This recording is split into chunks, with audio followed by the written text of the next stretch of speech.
Hello friends, this is चेतन। आप लोग RBI के बारे में तो जानते होंगे, यानी रिजर्व बैंक ऑफ इंडिया, जो इन्फ्लेशन मैनेजमेंट के लिए रिस्पॉन्सिबल है, जो लिक्विडिटी और इंटरेस्ट रेट को एडजस्ट करके इन्फ्लेशन को मैनेज करता है। मतलब कह सकते हैं कि आरबीआई का काम इन्फ्लेशन कंट्रोल करने का भी होता है। तो इसी को देखते हुए आरबीआई ने अपनी एक रिपोर्ट स्टेट ऑफ इकोनॉमी जारी की, जिसमें आरबीआई ने ये कहा कि भारत में जिस तरह से सब्जियों की जो कीमतें बढ़ रही हैं, जो सब्जियों के दाम बढ़ रहे हैं, उसे रोकने के लिए हमें सप्लाई साइड रिफॉर्म की नीड है। क्योंकि जिस तरह से इन्फ्लेशन इधर उधर हो रही है, उसके चलते इन्फ्लेशन कैलकुलेशन में आरबीआई को बहुत दिक्कत आ रही है। इसलिए गवर्नमेंट को सप्लाई साइड रिफॉर्म्स पर जोर देना चाहिए।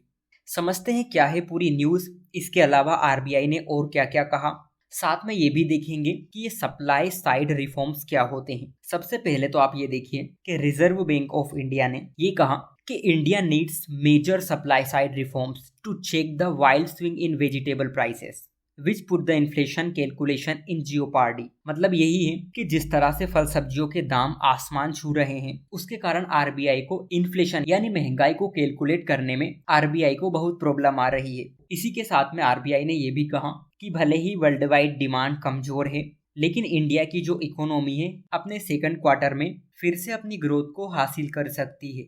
बट आरबीआई की इस रिपोर्ट का जो मेन फोकस इन्फ्लेशन को काउंटर करने के लिए था, जिसमें यह भी कहा गया कि सब्जियों की कीमत में जो बार बार उछाल आ रहा है, उससे हमारी इकोनॉमी को झटके लग रहे हैं और इसके प्रति वो संवेदनशील हो गई। मानसून से पहले हो या उसके बाद में, हमें सप्लाई चेन को सुधारने की आवश्यकता है, जिसमें transportation network, warehousing, storage technology और वैल्यू एडिशन प्रोसेस शामिल है।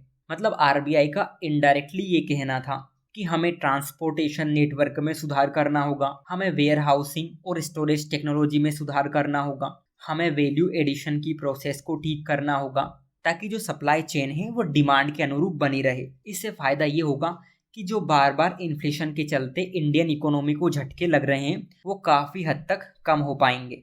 लेकिन अगर आप इस रिपोर्ट की एक बात देखोगे ना, तो आरबीआई ने इस पर चिंता जाहिर की है। उन्होंने ये कहा है कि जुलाई 2023 में इन्फ्लेशन के आंकड़े जो हमारे पास आए थे, वो आंकड़े ये इंडिकेट करते हैं कि inflation is still out of the bottle. इसका मतलब है कि इन्फ्लेशन अभी भी हमारे कंट्रोल से बाहर है और हमने जैसा सोचा था वैसा नहीं हो पाया। इसी के साथ आरबीआई ने ये भी कहा, कंज्यूमर्स के लिए स्टेबल प्राइसेस, एश्योर्ड सप्लाईज और किसानों के लिए बेहतर आय समर्थन तभी हासिल किए जा सकते हैं जब क्वालिटी ऑफ आउटपुट की प्रोडक्टिविटी अच्छी हो, इफिशिएंट हो। लेकिन सब्जियों की कीमतों में जो उतार चढ़ाव हो रहा है, उसके बावजूद भी भारत की इकोनॉमी अपने सेकेंड क्वार्टर में फिर से रफ्तार पकड़ सकती है, क्योंकि हमारी इकोनॉमी को private consumption and fix investment जैसे डोमेस्टिक ड्राइवर्स का सपोर्ट मिलता रहेगा।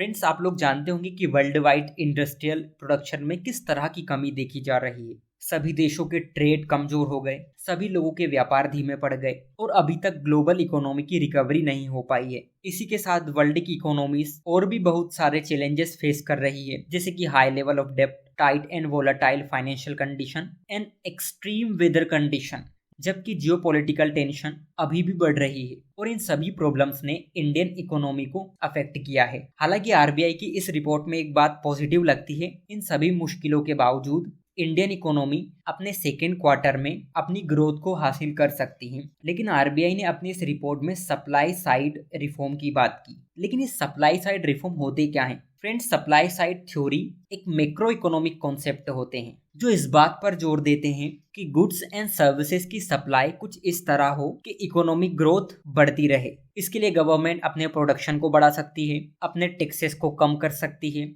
अपने रेगुलेशन को कम कर सकती है। ये सभी चीज सप्लाई साइड रिफॉर्म में आते हैं, जिसमें आरबीआई ने जिक्र भी किया था कि हम कैसे हमारे ट्रांसपोर्टेशन नेटवर्क को ठीक करें, हम वेयर हाउसिंग को ठीक करें, हम हमारी वैल्यू एडिशन प्रोसेस है उसे ठीक करें। ये सभी फैक्टर मिलकर इन्फ्लेशन को काफी हद तक कंट्रोल कर सकते हैं। Thank you.